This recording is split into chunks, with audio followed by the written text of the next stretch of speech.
They called it a joke. I called it a full stop. I remember the drive downtown, the sleek lines of my car gliding over asphalt as dusk settled into the sky. I checked my reflection in the rearview mirror, adjusted the knot of my tie, and reminded myself that tonight was about celebration. 6 years of marriage, an anniversary milestone I believed would strengthen what we'd built together. Delilah had been secretive all week, insisting I dress sharply and prepare for something special. I pictured fairy lights, soft music, whispered congratulations from our friends.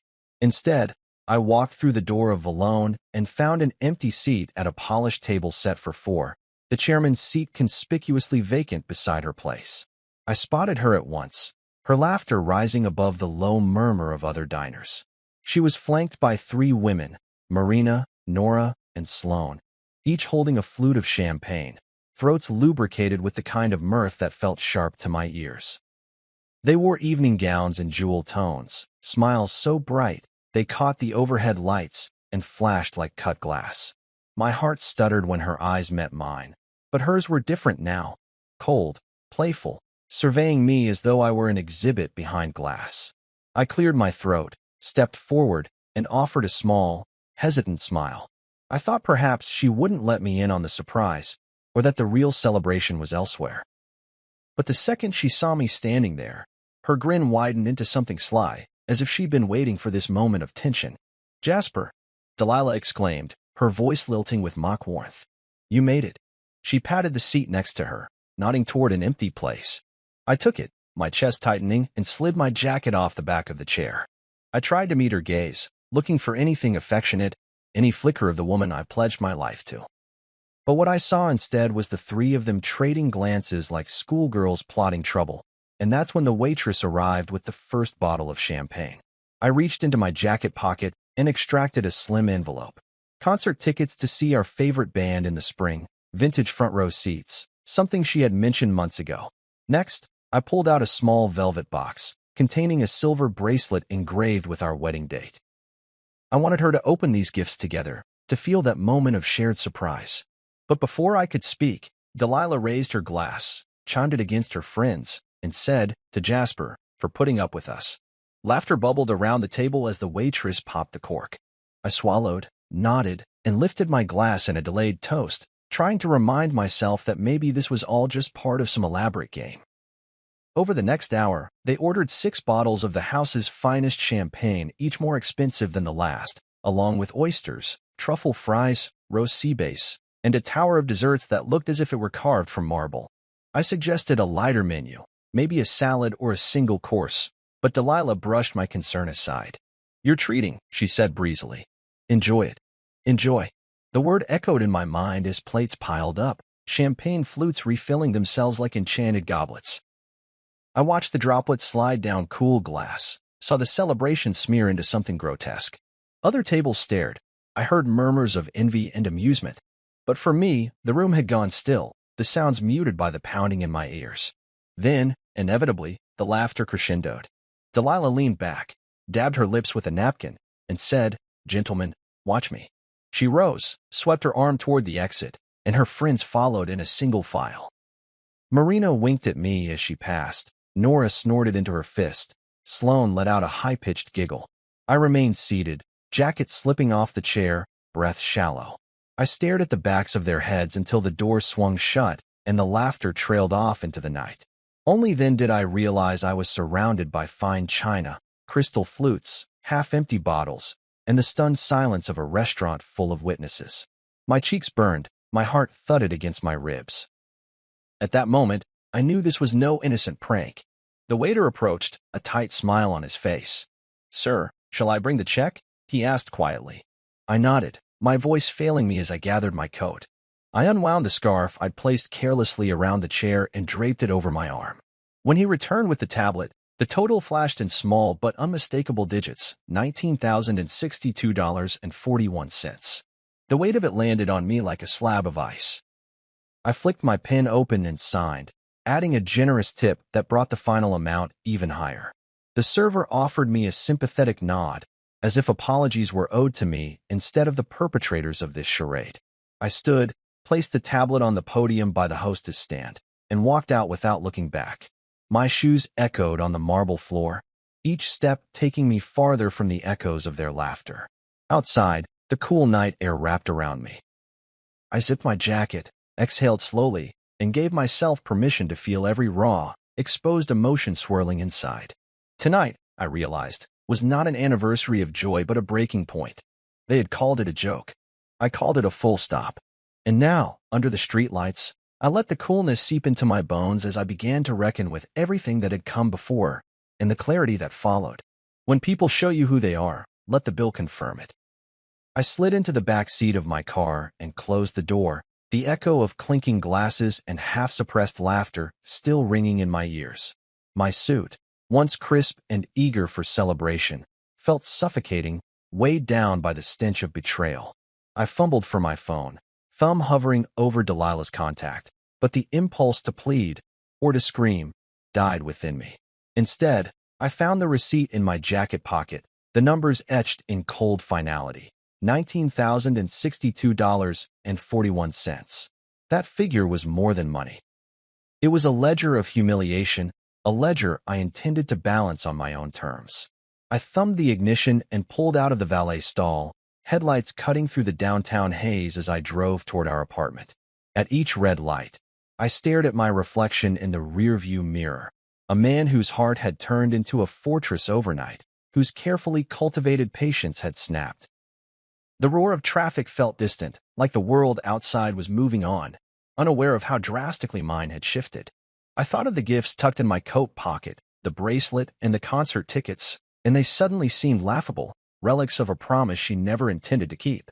I exhaled, and the tension in my shoulders loosened. It was time for quiet action. Back at the apartment, the doors swung open on a silent hallway. Delilah's shoes lay neatly by the entrance. Heels I'd once admired for their elegance, now symbols of everything that had gone wrong. I paused, hand on the doorknob, listening for any sign of movement.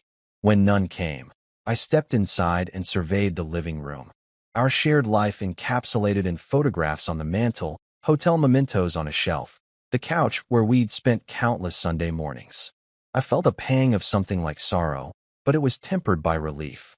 This place, these tokens, had become stages for her cruelty. I moved with methodical calm, opening the closet and retrieving a suitcase. Each article of clothing I packed felt like shedding a skin that no longer fit. I folded shirts, rolled pants, and stowed my shoes. No haste, no hesitation, just the resolute precision of someone detaching himself from false security. In the kitchen, I placed the velvet box on the counter. The bracelet glinted under the overhead light, and I nearly paused to open it, to feel its weight, before remembering why it existed. I left the box there, unopened, alongside the concert tickets. No note, no explanation. The silence would speak louder. In the living room, I picked up my phone and switched it to airplane mode, effectively cutting the line between me and the chaos I had escaped. Messages from Delilah flooded the screen, text bubbles turning red, blue, and then gray as they failed to send. My chest tightened for a moment, then steadied. I understood her panic, her fear, and I welcomed it. It was the price of her cruelty. With the apartment empty behind me, I clicked the doors shut, locked it, and dropped the key into my pocket. There were no goodbyes, only the confirmation that I had seen her true colors and chosen not to stay. I drove north to the airport, words unspoken echoing through my mind. Chicago was 1,500 miles away, but for whatever reason, it felt like the only place I could breathe. Neil was waiting in his darkened apartment the moment I arrived. He didn't ask how it went. He simply handed me a glass of whiskey and gave me a half-smile that said everything. His silence was my sanctuary.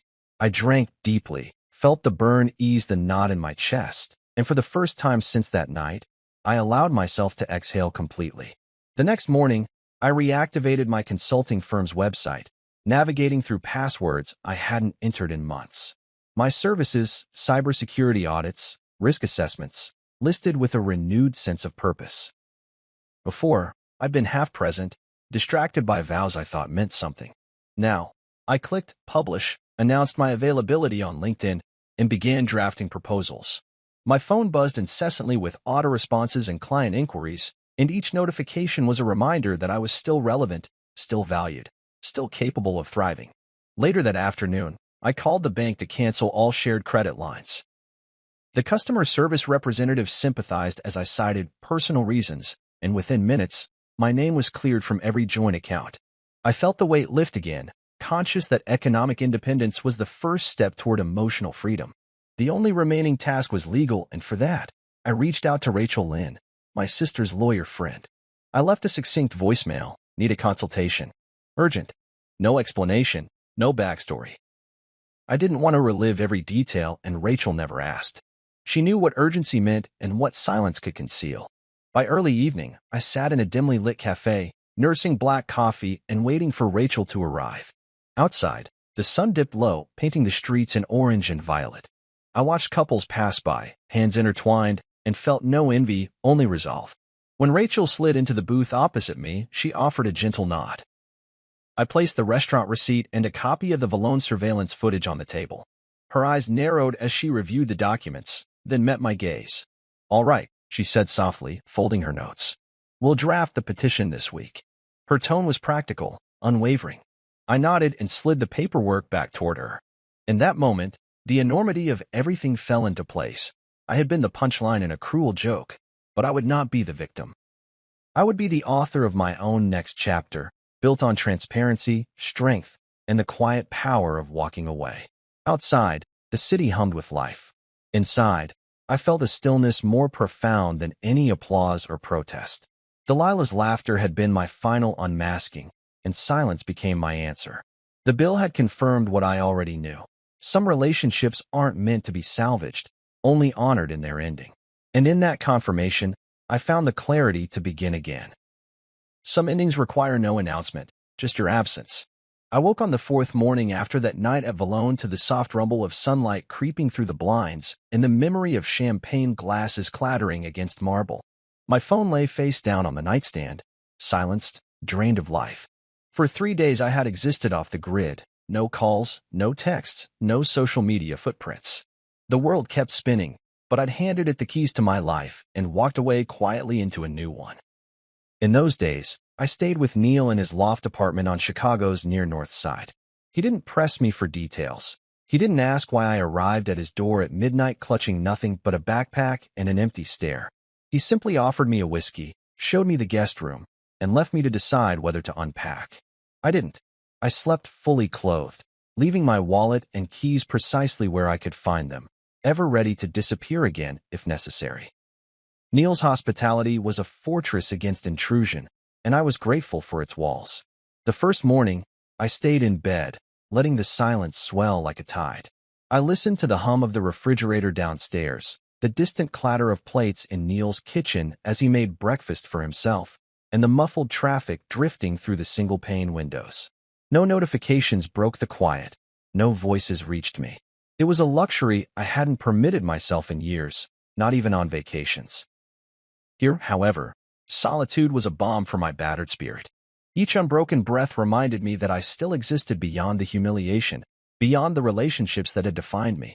By the second day, I ventured into the city in the early afternoon, drawing on the anonymity Chicago granted. I walked along the lakefront path, the breeze off Lake Michigan cool against my skin. Joggers passed me, headphones in place, smiles drawn tight with focus. Families picnicked on blankets, their laughter floating across the grass. I watched a small boy at the water's edge toss pebbles with determination, each skip marking a moment of purpose I craved. I thought of Delilah and her friends, their mockery distant yet potent, a poison I was finally flushing out with fresh air and unhurried steps. That afternoon, I ducked into a small cafe tucked between a bookstore and a vintage record shop. The barista, an affable woman with purple-streaked hair, handed me a black coffee with no questions, no judgment. I stayed for hours, sipping and reading a novel that had nothing to do with me or my life. Sometimes I closed my eyes and just listened, the hiss of the espresso machine, the lone murmur of conversations unfocused on my pain, the clink of ceramic cups. It was a world that offered refuge simply by continuing to exist unaltered by my drama. On the third day, I sorted through my email backlog carefully, mindfully. I responded to consulting inquiries that resonated, declined those that felt like charity, and archived the rest. With each click, I reclaimed pieces of my professional identity, fragments that Delilah had tried to drown under champagne and humiliation. By evening, my inbox was leaner, more focused, and my spirit a little lighter. I even drafted a blog post about cybersecurity trends, impersonal, technical, flourishing in detached objectivity. The act of typing words untainted by emotion was a minor victory. That night, I walked the streets of River North, neon reflections dancing on wet pavement. I paused outside galleries and bars, windows showcasing art and laughter, but I didn't step inside. I observed life through glass, content to remain unseen. My phone remained off, my name unspoken in that vibrant world. For the first time, I realized how powerful absence could be. That sometimes the loudest statement is made not by what you do, but by what you deliberately choose not to. On the fourth morning, I left Neil's loft before dawn, his keycard safely on the kitchen counter and a note scrawled on a post-it. Back in a bit. Coffee in the pot. I poured a cup, thanked him silently, and tucked the card and note into an envelope on the counter, nothing marked, no forwarding address. I drove south to O'Hare, the city skyline shrinking in my rearview mirror as I channeled my energy toward the next steps, closing the personal chapters and reigniting the professional ones. Arriving at the airport, I slipped into the terminal, trading my rented car keys for a disposable coffee cup and a boarding pass with a future date. I wasn't running away. I was repositioning. I would return for the legal paperwork, for the final signatures, but not yet. Not today. Today required neutral territory, somewhere neither Delilah nor I held sway. I settled into a window seat on a midday flight to Denver, the Rockies waiting to greet me with their silent majesty. I watched the ground fall away beneath me, each mile lifting me further from Valone, from our apartment, from the sting of that prank. Up in the air, I opened my laptop and logged into my firm's site backend. I updated the homepage with a new tagline, Resilience Through Security. Beneath it, I posted a brief note. Sometimes, the best protection is knowing when to walk away. No names were mentioned, no stories told. Just a simple nod to surfaces shaken and foundations rebuilt. I scheduled the announcement to publish that evening, choosing a moment when the world would be occupied with its own distractions, thereby underscoring my own absence. I closed the laptop and leaned back, eyes tracking the clouds as they scud by. My phone stayed off. For 3 days, I had crafted an invisibility cloak woven from silence and distance. Now, I was ready to reappear on my own terms, emerging not as a victim of cruelty, but as an architect of my next phase. Ghost mode had served its purpose, to clear the slate, to gather strength, to redefine my boundaries. Below me, the Rockies rose like ancient guardians, indifferent to personal dramas. Their peaks were capped with snow even in July, reminders that some things endure beyond seasons of joy or pain. As the plane descended toward Denver, I felt a surge of anticipation. The next chapter beckoned. Legal closure, renewed ventures, perhaps new relationships founded on respect rather than jest. But first, I would honor the silence that had saved me, the deliberate erasure that reminded me who I was before all the noise. Some endings require no announcement, just your absence. And now, as the wheels touched down, I understood that my disappearance was not an escape but a strategic retreat. In the hush of ghost mode, I had found clarity, resilience, and the quiet power to rewrite my story. The real journey was just beginning. They didn't think I'd walk. They thought I'd crawl.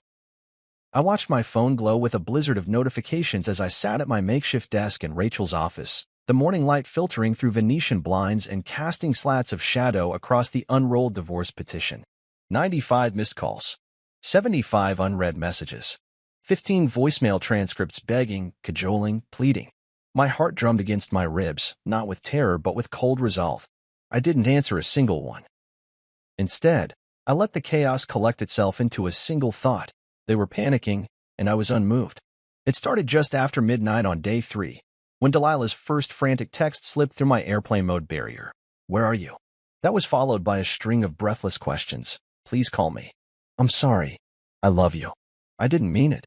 I read each in silence, watching the little timestamp shift from minutes to hours, marking her desperation. My thumb hovered over reply, then swiped away. I refused to dignify her panic with words. If she wanted my attention, she could earn it the same way she lost it, with genuine regret rather than empty platitudes. Then the calls began. At first, I listened as her voice cracked through the speakers, alternating between accusations, "How could you just disappear?" and tears, "I'm begging you, come home." I imagined her pacing our apartment, rifling through drawers, frantically searching for her phone. I pictured her friends huddled like conspirators around a coffee table, Googling divorce implications and shouting theories.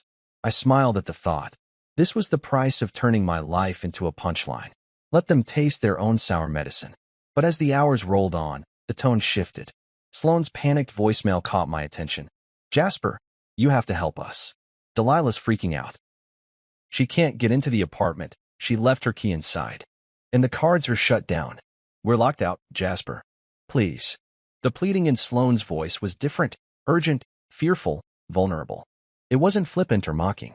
It was raw. I forwarded that message, along with a transcript of my conversation with the bank, to Rachel. No commentary, just the files.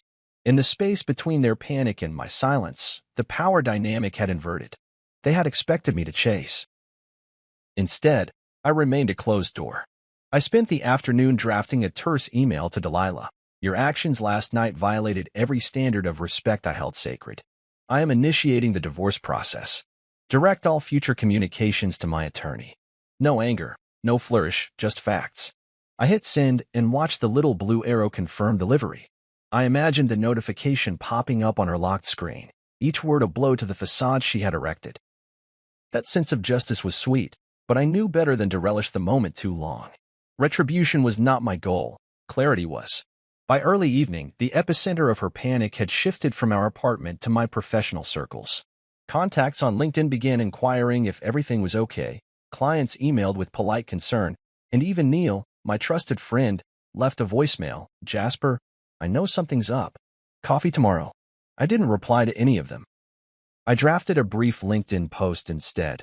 Boundaries define our worth. Honor them, or face the consequences. It wasn't a direct call out, but it rippled through my network with unmistakable implication. Within minutes, likes and comments started to trickle in, supportive nods, open offers of legal referrals, messages of solidarity. The panic party had become a public spectacle, and I controlled the narrative. Later that night, I sat alone on the rooftop of Neil's building, overlooking the city lights. The wind tugged at my scarf, cool against my skin, as I sipped a neat whiskey. Below, the neon sign of a bar flickered like a heartbeat, oblivious to my turmoil. I thought of Delilah, locked out in a borrowed apartment, her carefully curated world unraveling. I remembered the way she and her friends had strutted through Valone, triumphant in their cruelty, until the check arrived. Their laughter had been hollow then, but now it echoed with genuine fear. They underestimated me, assuming I would crawl, desperate to salvage my pride and our marriage. Instead, I had walked away. I thought about the legal documents Rachel had prepared, a petition citing irreconcilable differences, as though our relationship had been a garden withering on its own. But I knew the truth was sharper. She had poisoned it with scorn. I relished the irony that the same city lights that once lit our anniversary celebration now illuminated my path to freedom. I finished the whiskey, set the glass on the ledge, and let the evening air wash away the last remnants of doubt. The next morning, I met Rachel at her office. She slid a printed copy of the finalized petition across the table. The court date is set for next Thursday, she said, voice calm. I picked up the paper, feeling the weight of every word.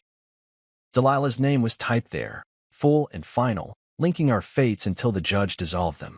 I signed with a steady hand, sealing what had become inevitable. As I handed back the document, Rachel offered a small, knowing smile. Sometimes, the right response is no response at all. I nodded in agreement. Back in my empty apartment weeks later, I found the voicemail from Sloane saved on my phone. Delilah's freaking out. Did you shut off the cards?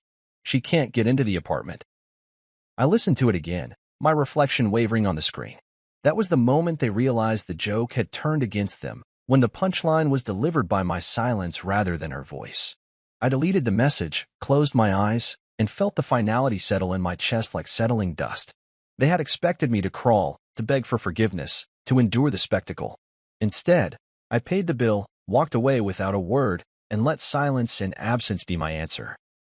In their panic party, I found my power, and in the quiet aftermath, I discovered the freedom that comes from refusing to play along. When you come with games, don't be shocked when someone plays by the rules. I woke to an inbox full of messages labeled urgent from Rachel, her assistant, and the court clerk. The divorce petition had been filed, the summons served, and the response deadline looming. Delilah was already scribbling out defenses, alleging miscommunication and harmless fun. But I had the receipts, more than just the 30 champagne-fueled pages of Vallone's itemized bill. In my folder lay CCTV stills showing their smirks, text threads plotting the prank, and the waitress's written testimony. It wasn't evidence of a crime, but it was truth made undeniable.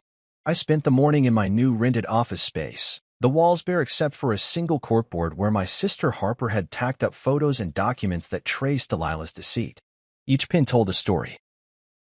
A screenshot of Marina's DM laughing about ghosting the husband, a snippet from Sloane's Instagram story tagging the restaurant with a dancing emoji, and a redacted bank statement confirming the shared account freeze. I glanced at the photograph of the original receipt, crisp and white, $19,062.41 stamped in inky certainty, and felt a surge of vindication. This was no longer about humiliation, it was about establishing fact. By midday, I prepared to hand everything off to Rachel. I drove through crowded streets to her law firm in Lincoln Park, where she met me in the foyer carrying 2 coffees and a steely gaze. "Ready to play by your rules?" she asked, and I handed over my folder. She thumbs through each document, eyes flicking between page numbers and margins, then nodded. "I'll use this to draft the motions, summary judgment, a request for immediate temporary orders, and a proposal to bar her from the apartment and joint assets pending final decree." She laid out the timeline on her notepad: hearings, depositions, exchanges of documents. It felt methodical, almost surgical, in contrast to the emotional minefield I had endured. That afternoon, I sat in a conference room with Rachel and my accountant, Alex, mapping out the financial separation. We reviewed joint investments, retirement accounts, and the equity in our condo, assets I intended to claim in full. Alex walked me through tax implications and advised on transferring ownership of a valuable server cluster we had purchased together for my consulting firm. When he mentioned capital gains and potential penalties, I felt a familiar rush of adrenaline. Money had been Delilah's favorite weapon. Now, I wielded it with precision. As the sun dipped low, I stepped outside for air. The crisp March breeze bit against my cheeks, and I watched the city's storefronts glow in the shrinking light. I felt calm, an alien sensation after weeks of heartache. I realized I no longer viewed Delilah as the woman I had loved. She was now an adversary in a legal process governed by rules I had set in motion. That clarity felt liberating. I had entered this marriage believing trust was sacred. Now I saw that boundaries were the bedrock of respect. Back in my apartment that evening, I sorted through everyday items: my toothbrush, the coffee mugs, a stack of novels on the shelf, and boxed those I intended to keep. I labeled each box meticulously: personal, business, discard. The receipts for our shared purchases went into a separate envelope marked to Rachel. In the past, packing would have been painful, a parade of memories. Tonight, it was cathartic.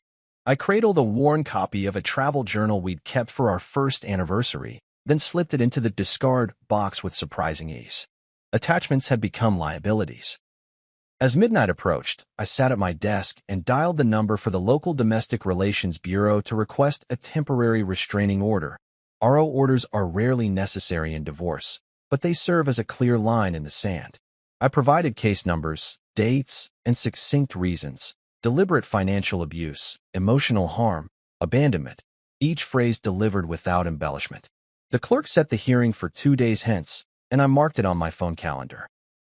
Delilah would have to stay at least 100 yards away from our former home, our shared office, and any joint business functions. It felt final, a firm barrier between our lives. Before turning in, I retrieved the framed Vallone receipt and propped it against the wall on my desk. Not out of spite, but as a reminder of clarity, that single moment when the truth had been laid bare. I took a last look around the apartment. Empty shelves, freshly packed boxes, shadows dancing in the streetlights outside, and realized that endings can be both devastating and liberating. I poured a glass of water, set it beside the receipt, and switched off the overhead light. The glow of the city filtered through the curtains, and I slipped into bed, satisfied that I had played by my rules. Tomorrow, I would present the evidence in court, testify to the pain of her joke, and watch the restraining order take effect. But tonight was mine, a quiet interlude between chapters, where receipts confirmed reality and restraints ensured respect. In the stillness, I found strength. When you come with games, Don't be shocked when someone plays the rules. I drifted to sleep knowing I had. They craved clout, until it bit back. I watched the cascade of notifications from a corner of my home office, where morning light filtered through floor-to-ceiling windows and illuminated the sleek lines of my standing desk. My phone lay face up, drowning in alerts, tagged posts, direct messages, news articles bearing my name. For the past week, I kept my distance from social media, focusing instead on legal filings and the quiet rebuilding of my life. Now, the digital world had come calling, and it was funnier than any prank Valogne's chandeliers could stage. It began when I discovered a link to Marina's page, her profile a glossy testament to weekend getaways and rooftop selfies. She had posted snippets from that night, a video of Delilah pressing the champagne glass to her lips, the camera panning to me sitting alone, stunned. The caption read, "Watch us ditch the husband, face with years of joy nail polish #anniversary goals #ghosted." Beneath it, a million views ticked upward like a shame clock. I let her post stand, trading my initial impulse to reply with a silent calculation. If this was her moment of triumph, why spoil it with my words? But the internet had other plans. Someone with a bigger platform, an aggregator I'd never heard of, reposted Marina's clip on their channel with a mocking twist. When you finally meet the in-laws version of fun. Within hours, comments flooded in. Petty, pathetic husband, serves him right for being a simp. The cruelty was surgical, but I turned away from the screen. I had weathered Delilah's laughter in person. I could endure digital jeers. Then, unexpectedly, the tide turned. A privacy advocate who followed my cybersecurity firm tweeted, "If someone can leak video to mock a spouse, think what they could do with your bank data." The tweet was short, neutral, but it sparked conversation. Journalists picked it up. When a prank becomes a data breach, read one headline. Suddenly, Marina's giggle loop morphed into a cautionary tale about consent and digital ethics. Sponsors who once collaborated with her began to distance themselves. Comments shifted. "This is actually gross. She's being irresponsible. Hope he sues." The algorithm had decided. Sympathy for the silent man at the table. I watched this unfold from behind a second monitor displaying code, security audits I was conducting for a client. My fingers hovered over the keyboard as I toggled back to the social feed. Marina's follower count had stalled. Her engagement plummeted. A local radio station host tweeted a satirical, public service announcement. "Gentlemen, if you're ever ghosted at dinner, consider it a lesson in leaving no digital breadcrumbs." The mocking tone was familiar, but directed now at the instigators rather than the victim. I allowed myself a wry smile. That afternoon, a friend forwarded a link to a news segment. Valogne's anniversary fiasco splashed across the screen behind the anchor's grinning face. They aired a clip of Delilah's exit, followed by Marina's post, then cut to a cybersecurity expert warning about the dangers of non-consensual video sharing. I recognized my own firm's name in the cheering beneath the expert's title. They hadn't named me directly, but it didn't matter. The narrative had shifted decisively.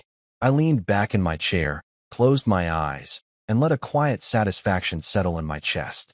Karma, it seemed, had a digital megaphone. By evening, the backlash reached Marina's sponsors. I received an email from one of her former brand partners, an apology addressed to the gentleman involved in the Valogne incident, offering to discuss compensation for reputational harm. I forwarded the message to Rachel with a brief note. Potential claim. Please advise. She responded within minutes. We'll draft a letter. Let's see where they stand. I appreciated her efficiency. This was the kind of game I didn't mind playing. Delilah tried to insert herself into the conversation too. She posted a shaky video on her own story, lip-syncing to a sad song and mouthing, "I didn't mean to hurt anyone." I watched it once, then deleted the app from my phone. I didn't need to see the performance or contribute to its metrics. Her public apology felt hollow, synchronized to platform trends rather than genuine remorse. I had learned that sincerity can't be faked on a feed. That night, I drove to Valogne. Not to dine, but to speak with Tomas, the chef who had kindly offered me the CCTV footage. He greeted me with a nod, wiping his hands on his apron. The kitchen was humming with late-night prep, the smell of garlic and olive oil anchoring me in real life. I thanked him for his help. "You stood up for yourself," he said quietly. "And you did it with class." His words meant more to me than any trending hashtag or sponsor apology. In a world of frenzied pixels, authenticity still mattered. On my drive home, I reflected on how quickly the digital tide can turn. One moment, I was the subject of a viral punchline. The next, I was the unacknowledged hero of a story about boundaries and respect. It was a reminder that true influence isn't built on cruelty, but on principled silence and strategic action. In the glow of my dashboard, I felt the weight of that truth settle in my bones. Back at the apartment, I logged into my firm's social channels and drafted a brief statement. Respect in digital spaces is as important as in physical ones. Consent matters, and privacy is not a joke. I scheduled it to post in the morning. It wasn't a victory lap or a call for pity, just a clear, concise declaration of values. As I hit publish, I closed my eyes and let the moment pass without fanfare. The next day, I walked into the office to find a new email, a request from a podcast host who had followed the story's arc. They wanted me to appear on their show to discuss the unexpected consequences of viral pranks. I paused before replying, fingers hovering over the keyboard. I could choose to speak, to tell my side beyond silent statements and legal filings. But I hesitated, because sometimes the most powerful presence is the one that doesn't broadcast itself at all. I deleted the reply, stood up, and walked to the window overlooking the city. Morning sunlight glinted off skyscrapers, people streaming to jobs, oblivious to my small but fierce war won in pixels and courtroom maneuvers. In that moment, I understood that influence, real, lasting influence, isn't measured in likes or view counts. It's measured in the quiet confidence of knowing your worth, the unshakable conviction that respect can never be a joke. And so I turned away from the screen, ready to build what came next on foundations far stronger than any fleeting trend. I owed no one an explanation, but I gave one to someone who deserved it. The knock on my sister Harper's door was tentative, a contrast to the roaring turmoil that had defined my life for the past 2 weeks. I had called her from Rachel's office that morning, voice measured, saying only, "I need help collecting what's left." Now, as I stood on her doorstep with a duffel bag slung over my shoulder, I felt a flicker of the boy I used to be. Nervous to bare my wounds before the one person I trusted most. Harper opened the door, the lines around her eyes softening when she saw me. "Come in," she said, stepping aside. "Coffee." Our childhood home smelled of cinnamon and old books, a comforting sanctuary that had survived every crisis life threw at us. Harper poured 2 mugs, then settled across from me at the kitchen table, her posture open, eyes curious.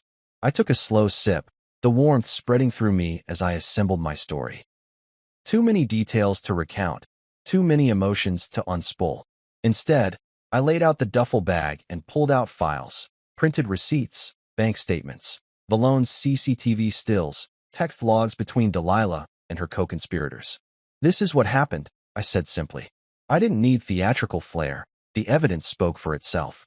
Harper studied the documents in silence. She traced the edge of the restaurant logo on the receipt and paused at a screenshot of Marina's DM. Ready to ghost him? LOL. Her jaw tightened. "She warned me," Harper said softly. "I told you she wasn't right for you years ago." I looked at her, surprised. Harper rarely admitted she'd been prescient. "Why didn't you say something?" I asked. She met my gaze steadily. "Because I wanted you to decide who you were without my voice influencing you." Her words landed gently, carrying both regret and pride. After an hour of sorting documents, we bundled them into file folders labeled for Rachel. Harper helped me pack the last of my things. A new suit I'd never worn, the hedgehog-shaped planter Delilah loved, and a stack of hardcover novels I had no heart to read. My childhood baseball glove sat dusty on a shelf. I tucked it into the duffel last, a reminder of innocence lost and resilience regained. When the final box was sealed, Harper placed a hand on my arm. "You're doing the right thing," she said, voice cracking. I felt the weight of her faith as a buoy in a storm-swept sea.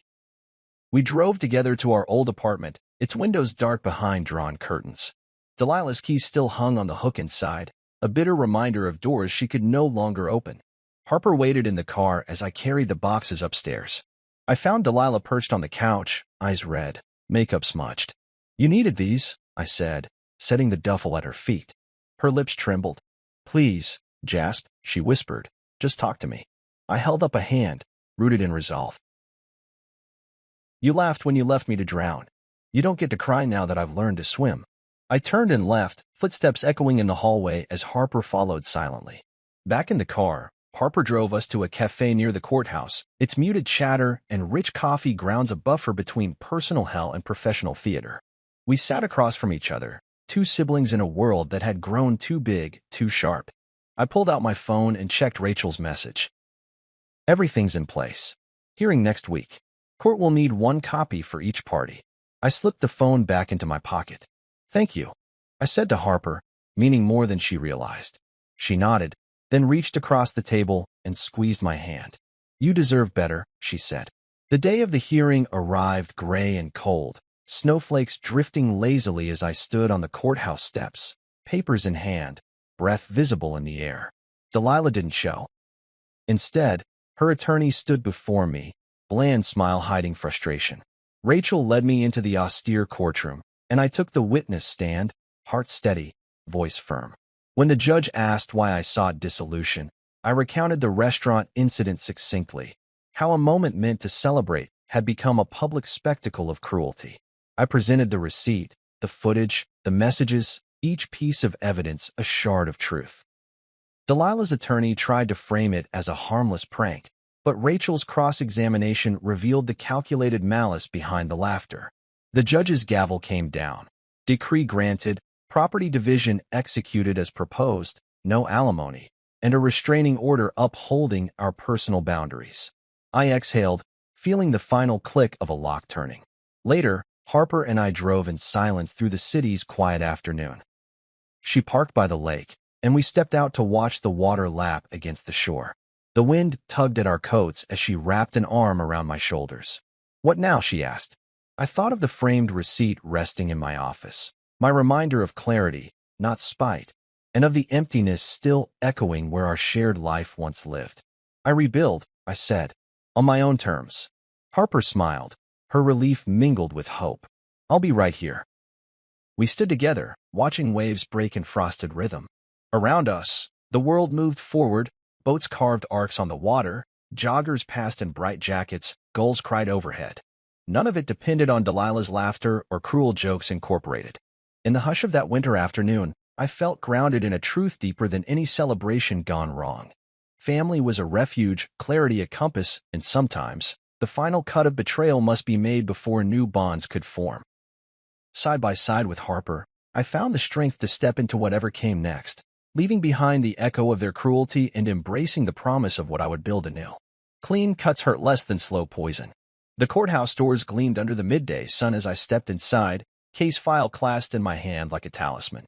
I'd been here before, just days ago, but this time the stakes felt different. Today wasn't about presenting evidence against Delilah's cruelty. Today it was about engraving the final lines of our partnership into the record. I smoothed the lapel of my jacket, took a steadying breath, and walked toward the judge's chamber, every step guided by the clarity I had earned. Rachel met me near the entrance, her expression calm but determined.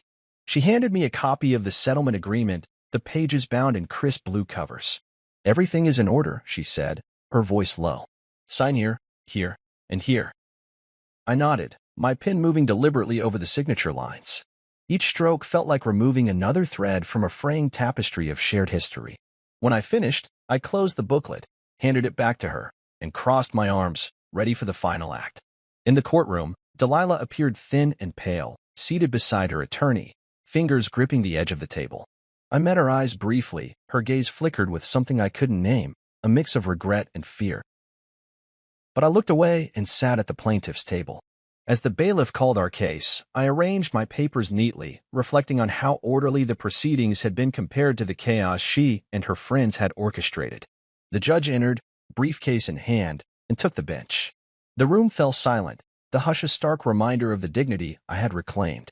The judge began by summarizing the settlement. Division of assets, the dismissal of spousal support, and confirmation of the restraining order. Delilah's portion of our shared company equity was relinquished, her claim to the apartment voided, and our digital accounts severed. It was all spelled out with legal precision, no allowance for misinterpretation. When he asked if either party had anything to add, I rose and simply said, Your Honor, the agreement accurately reflects our terms. My voice was even, devoid of emotion, a deliberate choice. The judge nodded, and with a final gavel strike, the divorce was rendered absolute. In the seconds that followed, I felt neither elation nor sorrow, just an expansive sense of release. The formal exit had been executed, and I was free. Delilah stood when the proceedings adjourned, eyes fixed on the floor, while I gathered my briefcase and stood with measured calm. I passed by her as I left the bench, offering a polite nod. She looked up then, expression hollow, and I caught the glimmer of tears before they were collected back into her composure. I stepped past her without pause, each footfall echoing the distance between us. Outside the courtroom, the hallway buzzed with clerks and attorneys. Rachel fell into step beside me. "It's done," she said, handing me the original signed agreement. I slid it into my briefcase. "Thank you," I replied. Words felt insufficient for the depth of relief I carried. We walked to her office so she could file the paperwork with the county clerk's office. In that quiet office, I watched her send the final documents electronically and receive the confirmation number. The digital receipt was the last vestige of our union. Now it, too, was history. Back on the street, I paused, feeling the crisp air against my face. A breeze carried the distant sound of traffic and the hum of the city's heartbeat. I unbuttoned my jacket and loosened my tie, as though shrugging off an invisible burden. The suit had been my armor during this ordeal. Now I wore it as a reminder of how far I'd come. I slipped my hands into my pockets and took a long, slow breath of freedom. I had planned to head straight home and perhaps start the next chapter of my life, throw myself into work or call Neil for celebration drinks. But instead I found myself drawn to Valone. Not as a returning victim, but as a man reclaiming the very space where everything had unraveled. The restaurant's facade shimmered under the midday sun, elegant as ever. I pushed open the door and entered, greeted by the familiar scent of oak and vine. The hostess looked up at me with polite curiosity. "Table for one?" she asked. I nodded. "Yes, please. Bar seat, if available." I settled onto a stool at the bar. The polish would warm under my palm. The bartender nodded and poured me a neat scotch. I lifted the glass, gazing into its amber depths, then sipped, savoring the burn that felt like truth. Behind me, couples and friends chatted softly, plates of artful cuisine passing by. I watched them for a moment, celebrations, conversations, lives unfolding, and felt no pang of loss. Instead, I recognized that this place, once ground zero of my humiliation, was now neutral territory. I reached into my jacket and retrieved a thin envelope. From it, I extracted a wedding photo of me and Delilah, smiling faces framed by pastel blooms, and placed it on the bar next to my scotch. A gentle breeze from the open front door stirred the napkin beneath the glass. With a calm exhale, I slid the photo under the bartender's counter. "Take care of it," I said quietly. "Dispose of it however you see fit." The bartender gave a small, respectful nod. I finished my drink, left, without looking back, and let the door close softly behind me. Outside, the world felt anew.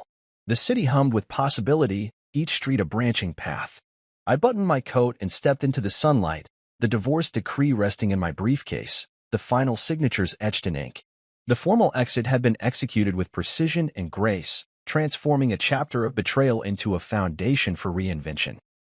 As I walked away from Valone, the echo of the gavel strike still resonated in my mind, a reminder that clear endings make room for authentic beginnings. And so I moved forward, unburdened and resolved, into whatever came next. Growth is the best revenge. But closure? That's a bonus. 6 months had passed since the gavel fell and I walked away from Valone for good. In that time, I poured every ounce of my energy into forging a new path. The launch of my cybersecurity firm, Knox Shield, and the meticulous rebuilding of my reputation. I'd spent long nights refining algorithms, courting investors, and lecturing at conferences, determined to prove that dignity and determination could outshine any scandal. The ink on our divorce decree had barely dried before I drafted my first pitch deck, and from there, momentum carried me forward like a tide. When the inquiry arrived, I was in my office. An open loft overlooking the river, its walls adorned only by framed code snippets and a single, small plaque commemorating our first million in VC funding. An email ping appeared in my inbox. Invitation to speak at Valone's inaugural gala for their new event catering branch. The subject line felt like an echo from the past, but I opened it without hesitation. The message was from the marketing director.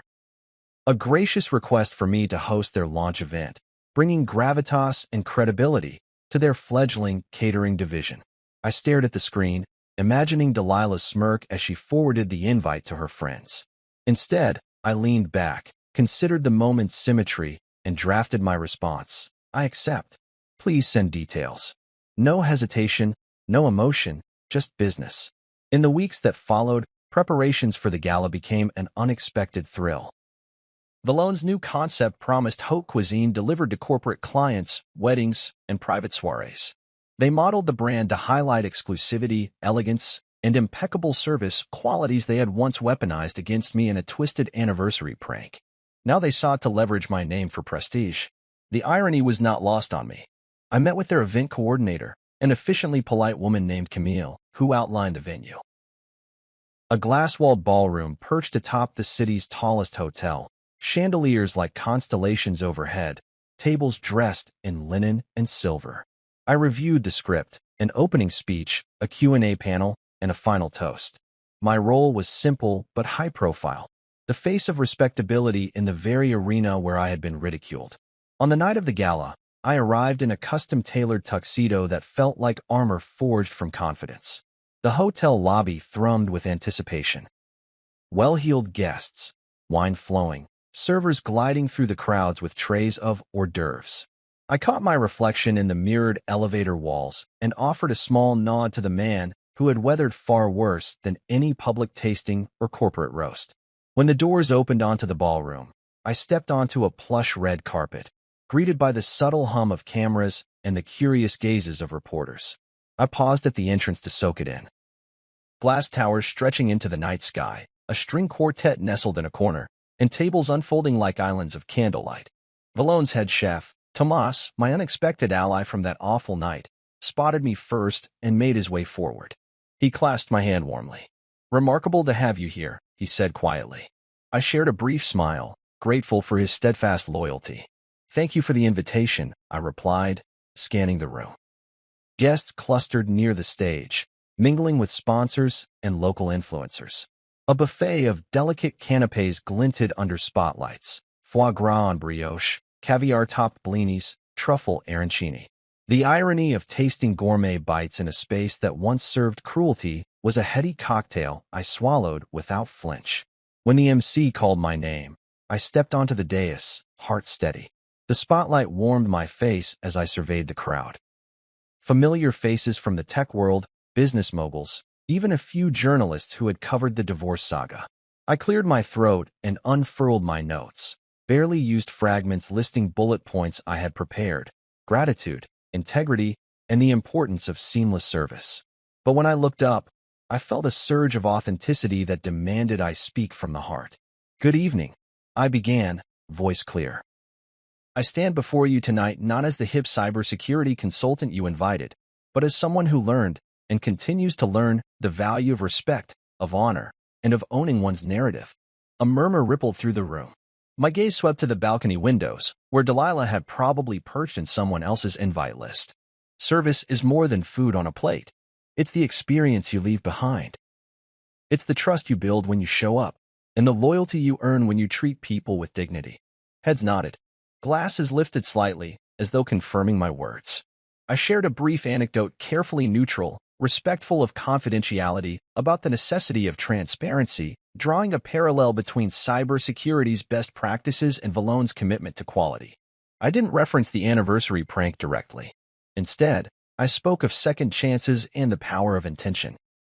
"We all have moments we wish to forget," I said, "but how we move forward defines us more than any misstep." Applause followed, genuine and warm, sealing the pivot from humiliation to empowerment. After the speech, I joined the Q&A panel, fielding questions about digital privacy, event logistics, and the marriage of technology and hospitality. Each response built on the theme of mutual respect and professionalism. The audience engaged eagerly, their curiosity untainted by the sordid backstory that had once overshadowed this very space. In the final toast, I raised my glass to Valone's new venture, to resilience, and to the transformative power of purpose. The crystal clink resonated like closure itself.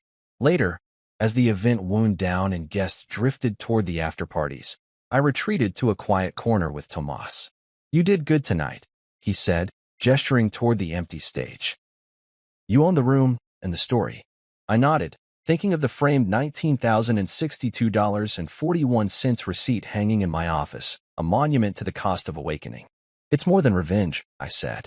It's proof that growth is better currency than bitterness. On my drive home, the city lights trailed behind me like embers. I felt no need to block Delilah or reply to her fleeting curiosity about my presence on that gala invite list. I had orchestrated the ultimate comeback, lending credibility to the very institution that once used me as a punchline. And in doing so, I discovered a truth stronger than any grudge, that moving forward with integrity is the only invitation worth accepting. It wasn't about the bill. It was about what it revealed. When I first held that receipt, $19,062.41 scribbled in inky certainty, I felt the weight of every shattered expectation press against my lungs. But months later, as I stood in my office framed by floor-to-ceiling windows overlooking the city skyline, I realized that the true value of that piece of paper lay not in its numbers, but in the clarity it bestowed. I had spent 6 months rebuilding everything I thought I'd lost. My cybersecurity firm, Knox Shield, had gone from fledgling startup to industry contender, backed by investors who believed in my vision. I worked late into the nights, calibrating firewalls, designing encryption protocols, and delivering keynote speeches about digital resilience. Yet success felt hollow until I acknowledged the lesson etched into that anniversary check. It was proof that extremes reveal the heart of things. Love can be a fortress or a weapon, and money can mask motives or expose them. One Friday morning, I invited Neil and Rachel to my office for what I called closure brunch. Neil arrived with 2 coffees, black, no sugar, and Rachel carried a briefcase stuffed with legal papers. We settled around the glass conference table, the city's hum a distant murmur beneath us. I placed the framed receipt face up in the center of the table, its bold numbers gleaming under the overhead light. They exchanged glances, curiosity mingling with empathy. "Let me tell you why this matters," I said, folding my hands on the table. "Not because of the money, though that was a lot of money, but because it showed me how little I mattered to her in that moment. It was the truest barometer of respect. In the moment I realized respect was non-negotiable." Rachel leaned forward, her sharp eyes warm. "It was your boundary," she said. "Once you defined it, everything else fell into place." Neil nodded, swirling his coffee. "I remember you at Valone, stunned. Then you paid it all and walked away. I knew then you'd never be broken by them." Their words reminded me of how precise boundaries can be the architects of freedom. I smiled, lifting the frame and sliding it into a shallow drawer in my desk, right where I'd stash other reminders of pivotal moments. As I closed the drawer, I felt a subtle shift. The receipt belonged to the past, but its lesson would guide my future choices. That afternoon, I hosted a meeting with my leadership team to chart Knox Shield's next quarter. We reviewed financials, client roadmaps, and hiring plans. The energy in the room was electric, fresh faces eager to innovate, seasoned experts ready to upend industry norms. I spoke of ethics and empathy alongside profit margins, urging my colleagues to build security solutions grounded in human dignity. They listened intently, scribbling notes, their faces animated. In that moment, I knew I was leading not just an enterprise but a culture founded on respect, something I had vowed never to take for granted again. Later, I returned to my office and found a small package on my desk with no sender name. Inside was a simple leather-bound notebook and a note. "For new receipts, may they always remind you of your worth." I flipped through the blank pages, imagining the milestones to come: client wins, personal achievements, moments of triumph and learning. The irony was sweet. Instead of a dinner receipt, this notebook would record the entries that built me up rather than tore me down. That evening, I took a walk along the riverfront. The sun dipped low, painting the water in shades of gold and crimson. I passed under the arch of a pedestrian bridge where we once celebrated our engagement, each step resonating with memories both bitter and beautiful. I paused at the railing, the breeze carrying the scent of fresh rain on pavement. I felt gratitude for every twist in the road, the betrayal that birthed my resolve, the silence that taught me to listen to my own voice, and the receipt that illuminated the path to self-respect. I thought about Delilah. She had sent one last request, a brief message of apology claiming she never meant for things to go this far. I saw the notification on my phone, but I ignored it. There was no space left for rehashing old wounds. I had accepted what happened, learned its lessons, and moved forward. As dusk settled, I walked back to my car parked by a cafe where I had once drowned my anguish in black coffee. Now, I paused to order a latte for the road, something a little lighter, a little sweeter. When I stepped outside with the cup in hand, I realized how far I had traveled from that man who sat alone in a restaurant, humiliated and unsure how to stand. I raised the cup in a silent toast to the journey, to resilience and clarity, to the power of knowing one's worth. Back home, I placed the notebook on my bookshelf next to volumes on leadership, technology, and human behavior.